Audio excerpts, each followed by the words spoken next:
I want to thank everybody for coming this morning on relatively short notice. I understand that the Congress is in a mad dash to the door and that there are a whole series of votes, and so Congressman Jones will have to leave for some of those votes fairly quickly. So let me just say that in March of this year, Congressman Walter Jones filed House Concurrent Resolution 107, which simply states that only the U.S. Congress, under Article 1, Section 8 of the Constitution, has the authority to declare war, and that any president who violates this cardinal principle of the Constitution may be subject to impeachment proceedings under Article 2.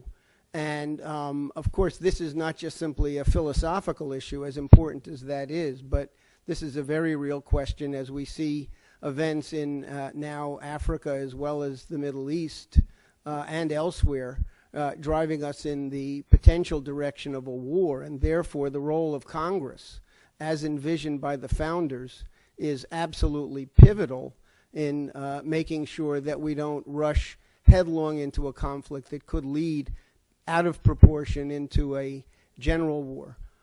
There is an extraordinary group of people who've come together here today who have all been extremely outspoken in their concerns. And so what I'd like to do is just turn the floor over to Congressman Jones, who will speak briefly, and then followed by Colonel Wilkerson, Bruce Fine, and Colonel Schaffer. And I may say a few remarks at the end, and there will be time for some questions. So thank you all. Jeff, thank you very much, and I will be brief because we do have votes in about 10 minutes, but my concern has always been, since we were misled with the intelligence to go into Iraq and all the number of young men and women who have been killed and lost limbs, that Congress needs to come back to what the Constitution says, and that is, if you're going to commit our young men and women to fight and die, you must declare war. Now, there are exceptions. Let's be fair about that. The exceptions being like 9/11, the president must have the authority to make immediate decisions. Hopefully he would consult, or she would consult with Congress at that point.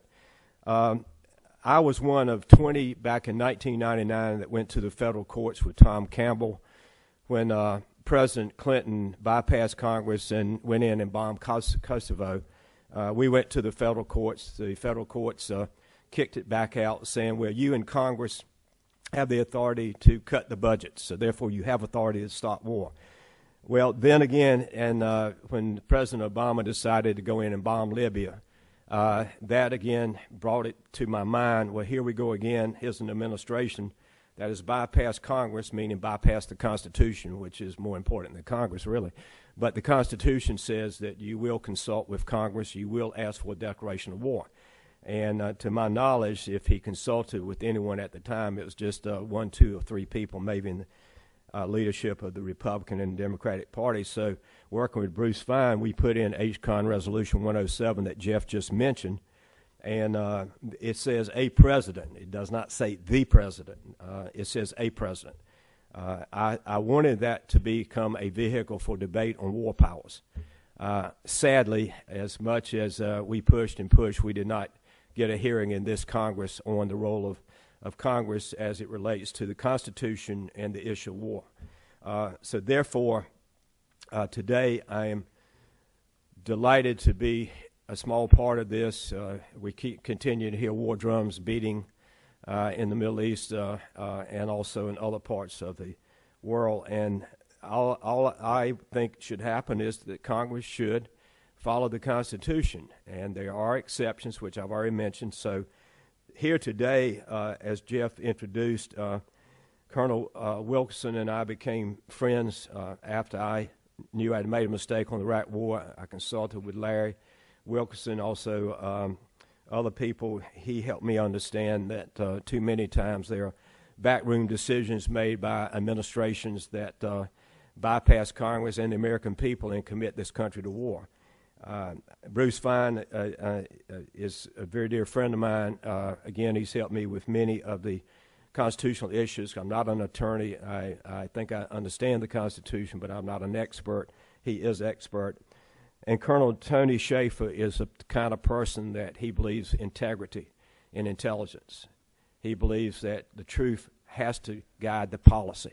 So you've got some wonderful people to speak to you, and I'm delighted to be here, and I will continue, if I should get re-elected in November, I will continue to do my part in a very small way to ensure that a kid, an American boy or girl, does not have to give their life unless we follow the Constitution. So with that, thank you so much for giving me a chance to be here today, Jeff. Thank you.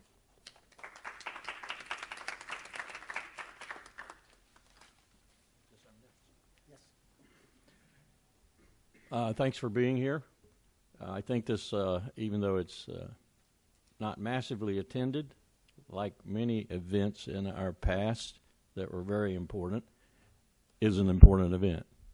And I think Congressman Jones's point, especially in his letter to the President of the United States, is one of the most important points we confront today. And I speak from 31 years of experience at all levels of responsibility in the United States Army and a lot of joint service with particularly the Marine Corps and the United States Navy. I was trained, for example, to think as a strategist at the U.S. Naval War College. We've come to a point in this empire's history that I spend most of my time that's free studying so I can relate it to my students. What we focus on, or what we have come to call, is faithful decision-making by the President. Faithful decision-making we define as decisions made to send young men and young women to die for state purposes. And also, something we often forget, particularly in this country, to kill other people for state purposes. In the last decade, by conservative Pentagon estimates, we have killed over 300,000 people. That's a sobering thought, especially when there is no existential threat to the United States of America whatsoever. Nor is there one in sight, other than perhaps ourselves. Bruce Fine can speak to this a lot better than I, but James Madison, often thought of as the father of our Constitution, often said that to turn the war power over to the executive was tantamount to tyranny. That's precisely what we've done. Precisely what we've done. And why is the executive so eager to have the war power? I've served 3 of them closely. Because they can use it. It is the most facile thing in this country to do. We have ways to get around congressional instincts on the armed forces. We simply deploy 200,000 private military contractors and thereby increase the strength of the land forces by that amount. We have a modern volunteer military that takes less than 1% of America to bleed and die for the other 99%. And when I ask my students, how many of you, I'm going to put you on the spot, how many of you would change places with that Marine or that soldier in Afghanistan, Iraq, or wherever it might be, and I never get a hand. They're at least candid and honest with me.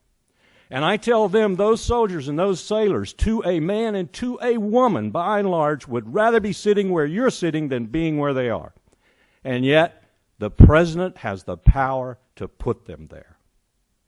The suicide rate in the Army and Marine Corps is off the charts. One of the reasons is because we lowered the requirements so far that we took 100,000 troops who failed psychological examinations multiple times before we put them in the Army or the Marine Corps. It's not the only reason. Deployments, excessive deployments, frequent deployments, a really nasty battlefield, and other things have contributed to that. But we, as Americans, I think, and I am, should be ashamed to have allowed this to happen. And it's all happened because of what Congressman Jones is pointing at. The facility with which the President of the United States can take this apathetic nation to war and kill people. Thanks.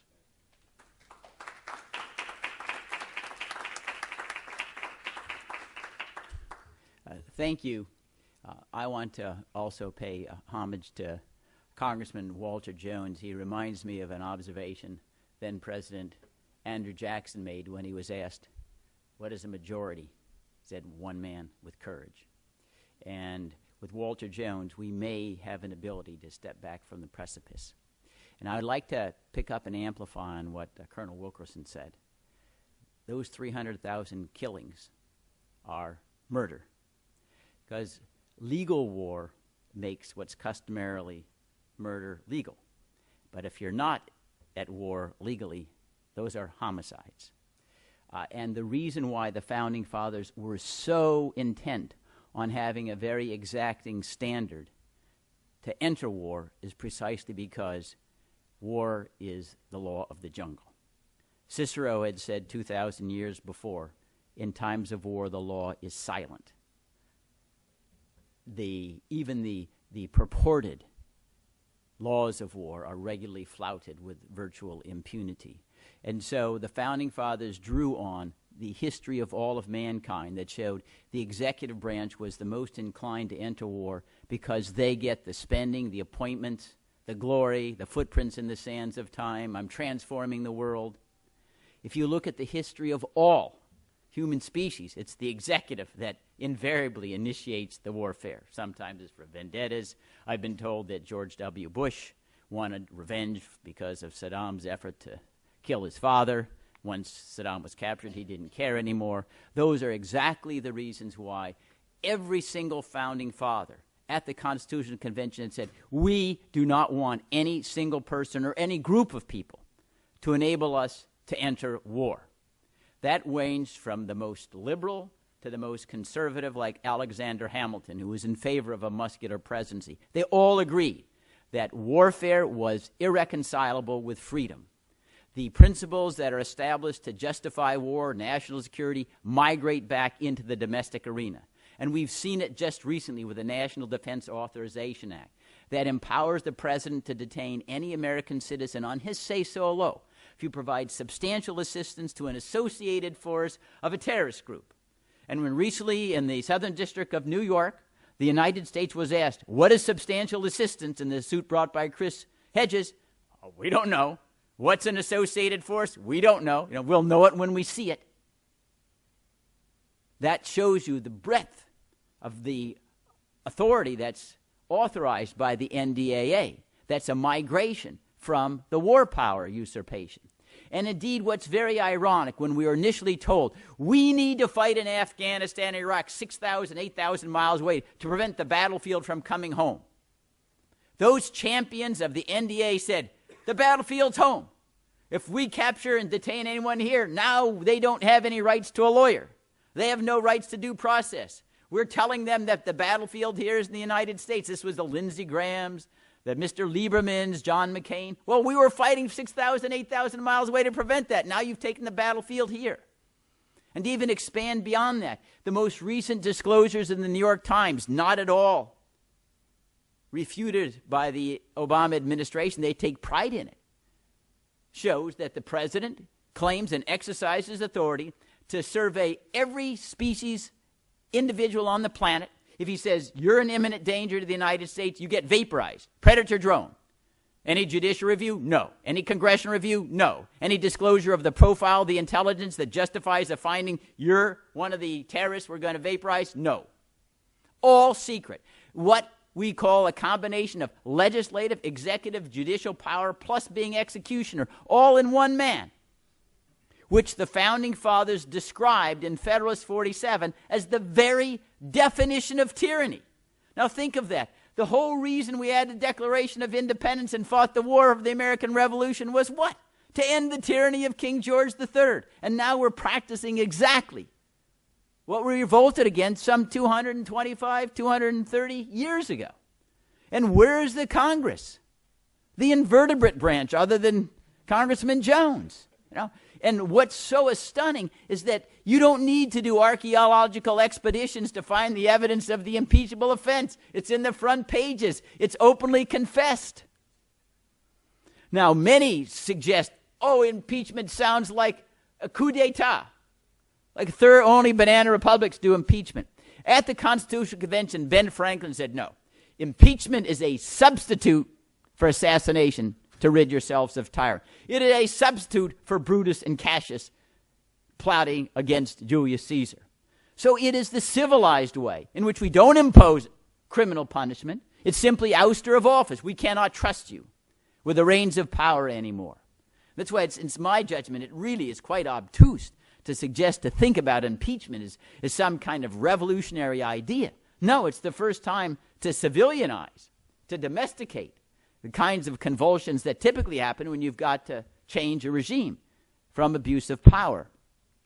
And what's very odd about the passivity of the Congress, the need for this particular resolution, is that virtually half of the Constitutional Convention, half of the ratification debates at the state level were devoted to the worry and anxiety about having standing armies. We don't want standing armies. In fact, in the Constitution, there's a limit of 2 years on any appropriations for the Defense Department, for the military, in order to force Congress every 2 years to return to the question, do we want a standing army?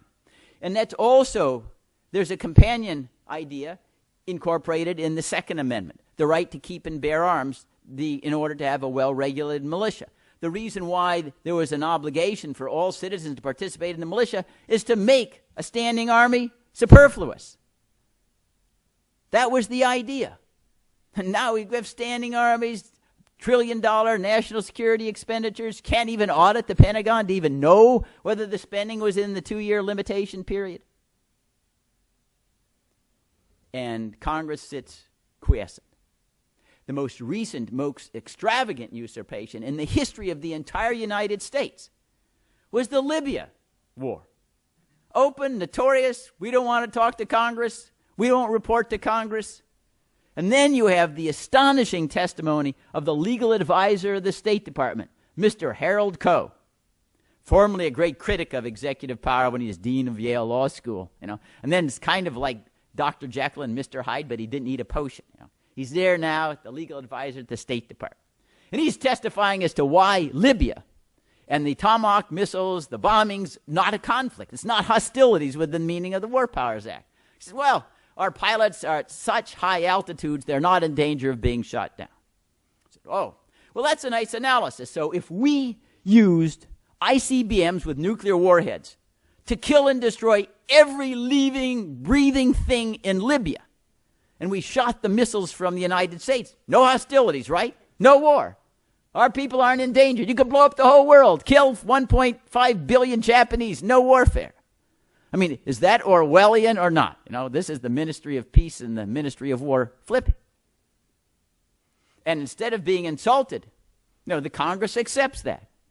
Congress accepts that. And before I conclude, I want to explain as well why these simply are not academic ideas that we need to worry about because the rule of law generally becomes inflamed in tatters if it's not complied with scrupulously everywhere. But the consequences of endowing the president with unilateral authority to commence war is disaster, because the presidents go in and fight without even being able to define what victory is. Isn't it truly criminal that we have those brave men and women that Colonel Wilkerson mentioned dying in Afghanistan, and the president and Mr. Holbrooke before his death can't even define victory? They say it's like obscenity. We'll know it when we see it. You're letting people die for something that amorphous, that elusive, that intangible. You don't even know why you're fighting. It's fighting for the sake of fighting. And what are the consequences? Afghanistan, $1 trillion, $350 million a day. Not only do we have staggering expenditures, the killing, the deaths not only of our own men and women, but the civilians and others in Afghanistan, which almost regularly we read in the newspapers. Perhaps they must, maybe, I don't know, Colonel Wilkerson might tell us whether they've now got a new job. For Afghan soldiers, they report to the civilian families who have had their loved ones killed and say, we're apologized for the 88th time. We really didn't mean for you to be collateral damage. Over and over and over again, and then the sincerity seems to rub off since the pattern repeats itself the next day or two. But perhaps even more ultimately dangerous from these fool's errands is that invariably they have what we colloquially call blowback. We create our own enemies. We arm our own enemies. And I think that was explained in yesterday's press conference with regard to Afghanistan. That's one example where we armed, gave money to the Mujahideen to fight the Soviets. Charlie Wilson's war celebrated as how great. The Haqqani faction got money. Hekmatyar got money, arms, and then what happens? They turn and use them on us. You know, the sorcerer's apprentice idea. And these things are inevitable because we can't control the evolution of political dispensations, warfare in other countries, unless we're going to occupy them forever. And so this is not anything unique to Afghanistan. Take Vietnam. You know, all the armaments that we had given to South Vietnam, $4 or $5 billion we exited, they're the North Vietnam, our enemies. All the arms we sold to the Shah of Iran, what happens? They end up with Ayatollah Khomeini and the mullahs. And we started the shipment of uranium to the Shah.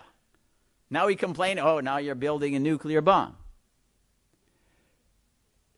And if you try to look, well, what are the great beneficial results of presidential interventions, if you measure them against what are obvious consequences on the negative side, it's really hard to find any.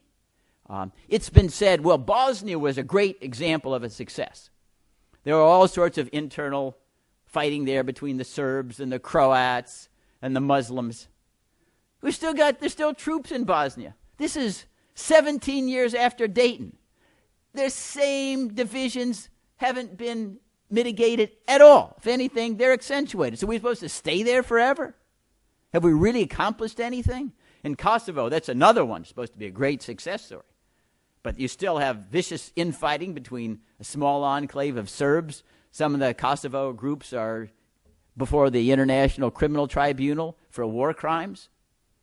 Have we really accomplished anything that certainly is relevant to the national security of the United States? And I want to close with the example of Libya. Now, all the headlines that we've read about the tragedy of our ambassador being killed in the last few days, and it's all suggested, well, Al-Qaeda or somehow misguided forces have gone in and interrupted the perfect democratic evolution that we all were hoping would flower after Gaddafi was removed. But that's not true. I mean, the reason why I was killed precisely because of our intervention. We set the stage for a country that now is semi-anarchic, like Somalia. We destroyed the entire social, cultural infrastructure that at least had some solidity under Gaddafi, and we had no responsibility for it. We go in, destroy everything, and then we can't understand why by spontaneous combustion a new country didn't emerge that loves the United States, and you find George Washingtons and James Madisons everywhere. I mean, it's hallucinogenic is what it is. It's this naive belief that you can take cultures that are very, very primitive political cultures. They're tribal, ethnic cultures. We don't have to necessarily deride or degrade them, but they are outside our ability to turn into democracy, even if that was our role in the world, was to make everyone a carbon copy, a clone of the United States, which it isn't. And the result, what we see, is come back and harms the United States. And again, what is so amazing is we don't have any congressional hearings saying, well, let's make an assessment of what the intervention was about. How come 17 years after the Dayton Accords, there are no congressional hearings saying, was this really worth it? What have we accomplished? Where are we in Kosovo? Nothing. I mean, even now is the time for John Kerry to hold some hearings, again, on Vietnam. Why are we pledging to defend Vietnam against China in the South China Sea? You know, we have a Vietnam War memorial. This was our enemy, the dominoes. Does that suggest there was some errant thinking and maybe we need to be more suspicious of what the executive tells us is the national security imperative? And finally, to me, it almost is an obscenity that we have presidents suggesting that they can go to war without consulting Congress, getting authorization, if they talk to the UN Security Council, the Arab League, Mr. Netanyahu, AIPAC, all these institutions have no accountability to the American people, and that's who he consults? That's who he consults? You know, Congress in that scenario looks like an extra in a Cecil B. DeMille extravaganza. Thanks.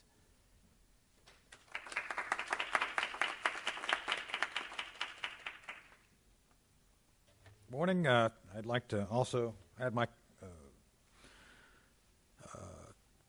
I don't know what to say other than support, gratitude for Congressman Walter Jones's leadership on this issue. He is taking up this issue at a time super critical to our country, and I don't think people fully understand the magnitude of the challenge or the deficit of leadership in this issue by his colleagues here on the Hill. Let me run through a couple of points. I'm simply an intelligence officer, retired intelligence officer, who believes that their oath of office does not expire with their retirement. And as a private citizen who I feel is informed, with an informed opinion, I'd like to add my voice to everything my colleagues have said today. First, some history. I think we often forget the lessons of history. Trajan, Emperor Trajan, was one of the 5 good emperors of the Roman Empire. And I believe he was a great guy. He did a lot of great things for the Roman Empire, to include, as a good emperor, extending the boundaries of the empire to its greatest extent ever. And in extending those boundaries, even though he did great public works things, he actually died from being ill after one of his last conquests. So if that's good, then I don't want to see bad, because that's what it took in those days. So in many ways, I think we've become similar to that. We threw off the yoke of British imperialism. We were the first colony to break ranks. And yet we have, in many ways, become that which we threw off. And I think this is something we have to consider in the larger context of everything we do. Speaking of King George and the British, there was something called the Star Chamber that existed in the Middle Ages. And one of the great things about the Star Chamber, it was a secret court where facts didn't really matter. It's just whatever the sovereign felt. Geez, wouldn't that be nice if we could just do whatever we wanted based on our feelings? That's where we're at. We have a system of adjudication of assassination at the senior level that allows for the sovereign to do whatever the heck he wants. And oh, by the way, we got lawyers looking at it, so don't worry about it. That should give everybody a really good feeling. Don't worry, I got all my best lawyers telling me why it's okay to do. This is where we're at.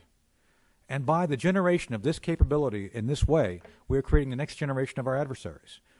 The so-called drone program is an excuse to use military force without an understanding of the second and third order effects. In many ways, and I've talked to some Pakistani colleagues about this, I've talked to the Pakistani media. One of the reporters I spoke to the night said, "Don't you all understand you're creating the next generation of terrorists who are going to come after both our government and your government?" No, apparently we don't. Because we don't have people who understand that the blind use of military force can have secondary effects detrimental to the very objective you're trying to achieve. That's what this is ultimately, in my judgment, all about. The actual rethinking of why we do what we do, when we do, with military force. That's why I'm a strong advocate of H.R. 107. There's no doubt that the president should maintain and retain certain powers relating to the response, the immediate response of threats. I get that. We get that. We're all on board with that. But what we can't have is this endless use of military force when we want to. There's been no debate on the authorized use of military force in any great way since we authorized it in 2001. Why? I think al-Qaeda is pretty much diminished from when it was then, our big adversary. Has it gone away? No, not at all. As a matter of fact, I do believe that al-Qaeda was materially responsible and involved in the assassination of our ambassador, Stevens this past week. With that said, we helped create the circumstance for his death by the fact we destabilized Libya. As much as we may have not liked Muammar Gaddafi, he was essentially the form of Tito. He kept things in check. And as much as I think the Libyan people want to be free, I don't think they were ready by the fact that we've seen a reversion to tribalism, which is the chaos now we see. So again, I don't dispute we probably had some people at the State Department and the executive branch who had the best intentions without a freaking clue of what they were doing. And that's why Congress must and always be involved in a debate anytime we go to war where it is not necessary. I argue clearly the Libyan war was not necessary to defend the equities and interests of our nation. That is why we must have Congress take an active role, retain an active role. They control the purse strings, as Representative Jones pointed out. And by controlling the purse strings, they must take responsibility of the actions of our government, not just the executive branch of our government. They fund it. So anytime you have an expenditure of $1, it's like blood money. If you sign off on that, you paid for that. And we're paying for the deaths, as pointed out, of 300,000 people. Think about that. That's like a quarter of the population of Dayton, Ohio, just gone. How is it possible we've not debated this? And more importantly, I've been talking about the Afghan. Today is the end of the Afghan surge. Wow, who'd have thought? That was an affectation meant to provide this administration the illusion of making progress. Let's send some troops in there, and we're going to win this. And we're going to pull them out on the... Any strategist will tell you, you never tell the adversary when you're going to deploy and when you're going to withdraw. We did that. We told them what to expect. More importantly, several of us who have criticized the administration based on facts were dismissed. I actually said on one of the cable news networks back in 2009, you got to be, if you're going to do this, you got to go big or go home. If you're going to do counterinsurgency, 500,000 troops for 10 years. That's it. That's the only way you would have success. And oh, by the way, year 11, you leave, chances are it's going to revert back to the way it was, because it's hard to change 2,000 years of cultural momentum. So we have not had the time to look at root causes, because simply we have been trying to use a military solution to issues which, as my colleague Bruce pointed out, some of these cultural disputes go back 2,000, 3,000 years. And you're not going to change it over using military force. So again, why didn't we have debate on this? Why haven't we looked at this for both, as it makes sense in the American interest to do what we're doing, and frankly, why don't we actually work to try to understand the root causes of the conflicts if we're going to do anything at all? I'm not, this is where there may be some daylight between my colleagues and I. I'm not saying we should sit back and do nothing. I am actually an advocate for special operations and doing things. But again, I would argue we didn't have to do Iraq as an invasion. We could have done other things. We don't have to do a lot of things we do expensively. We can do it much simpler. But again, with oversight. One of the last things I'll close with, and there's always this dispute about, well, we don't want to tell the Congress about what we're doing in the executive branch. Look, there's best practices. I don't want to hear, because the fact is this. I ran operations under the Clinton White House that are still secret, and they were briefed every year to Congress by law. So anytime I hear the executive branch says, oh, we talked over there, it's going to be leaked. No, wrong answer. Some things I think are purposely briefed in such a way to have them leak, to see it kind of float the ball, to see how things will fly with the American people. But I can tell you there are processes in place to keep things completely secret. So that argument does not wash. That's why the Congress must be involved in debate. So as we move out today, as we all go back to our lives, I think it's important to understand how important H.R. 107 is. Not simply because it is something we're saying that if it's passed will have an impeachment potential for the president.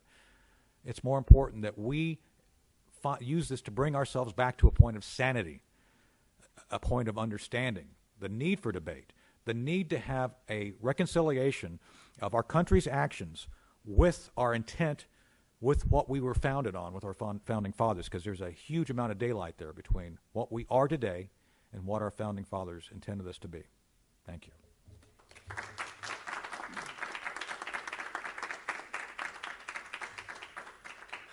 I'd just like to make two additional points before we open the floor for questions and discussion. First of all, there was to be another speaker here this morning, but he unfortunately had to be back out on the West Coast for urgent business and asked me instead to read a brief statement. This is General Joseph P. Hoare, retired Marine four-star general who was both Chief of Staff and then was Chief of Staff and later Commander-in-Chief of the U.S. Central Command. What he said briefly is, in their great wisdom, our founding fathers gathered in Philadelphia to draft a new U.S. Constitution, gave the sole authority to declare war to the U.S. Congress. Having just waged a successful revolution to free themselves from the British monarchy, our founders understood that it was essential to secure a representative form of Republican self-government, that the power to declare war must be in the hands of the Congress and not in the executive branch.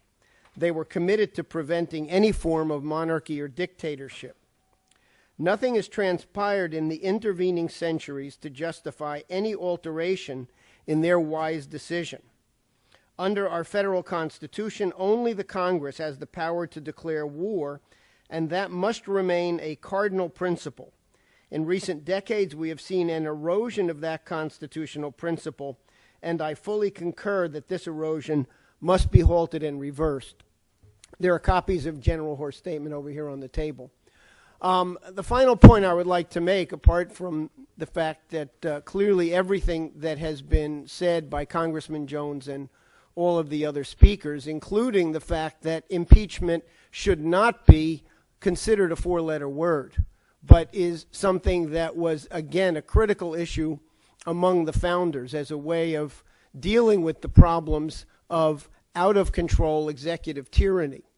I want to point out one additional matter that I think is something else that there's a tendency to be basically tone deaf on here in Washington. All of the previous speakers have cited the Libya war as an illegal action that has caused an enormous amount of blowback. The Libya war was also viewed as a strategic turning point in both Moscow and China. We've seen this in the fact that the Russians and the Chinese have vetoed every action at the UN Security Council that might even remotely suggest that we're about to enter into a replay of Libya in Syria. And in particular, both the top military leadership in Russia and China have warned that we're not simply facing the danger of constitutional erosion or regional wars, but that if these situations continue in the direction that they're going, we could very well find ourselves stumbling into a situation of general war involving countries that still operate under the doctrine of MAD and still have arsenals of thermonuclear weapons. In fact, in February of this year, the then president of Russia, about to be replaced, Mr. Medvedev, was speaking at a conference in St. Petersburg with Attorney General Holder seated on the dais right behind him, and explicitly warned that any attempts to carry out further regime change outside the framework of the UN Security Council would be seen as an attempt to fundamentally overhaul and overturn the entire system under which the world has avoided general war since the end of World War II. And he said, God forbid we could find ourselves facing thermonuclear war and thermonuclear extinction. So we're on the very precipice of a danger of wars breaking out in the Middle East, where there are potentialities for this to go much further than anybody particularly desires, and we could find ourselves facing a prospect of general war. Many of the events that are playing out right now are sorely reminiscent of the kinds of deals and backroom agreements and alliances that immediately preceded World War I. The main difference between then and now is that in the eruption point of World War I, there were not yet nuclear weapons. So I just want to underscore the points that have made by all of my colleagues here on the podium, that what we are dealing with here is a grave crisis that cannot in any way, shape, or form be underestimated. And again, I think it's appropriate to thank Congressman Jones for taking the stand that he's taken and putting the war danger and the issue of impeachment on the table so that this is once again seen as a universal principle for restoring our Constitution and hopefully avoiding a general war that could get completely out of control. So if the speakers are available to continue and take some questions? Yeah. Great.